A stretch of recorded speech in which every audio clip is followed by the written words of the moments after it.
What is a GTIN, UPC, and EAN? A GTIN, or Global Trade Item Number, is a number that uniquely identifies a product as it moves through the global supply chain. GTINs can be 8, 12, 13, or 14 digits in length to accommodate different applications and product constraints. These structures are known as GTIN 8, GTIN 12, GTIN 13, and GTIN 14, respectively.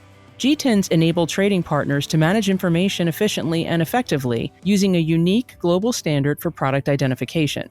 The first set of digits are the company prefix, which is used to uniquely identify brand owners needing to mark items with a barcode.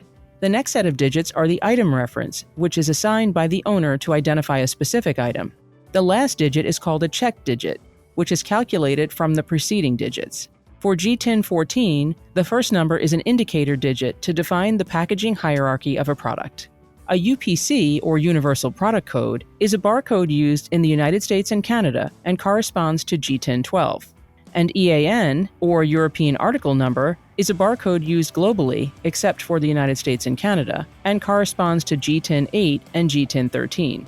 If you are selling an item that comes in a variety of styles, sizes, colors, and packaging, you will need a GTIN and UPC or EAN barcode for each variation. GTINs are essential data structures that help business owners and corporations all over the world maintain and manage their catalogs. This facilitates the communication of accurate product information among trading partners to support supply chain operations and optimize business intelligence. Simply put, using GTINs streamlines supply chain management and promotes accuracy, speed, and efficiency for your business. If you like this information on GTINs, UPCs, and EANs, please like this video and subscribe to our channel for more videos.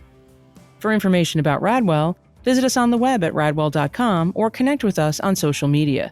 Thanks for watching.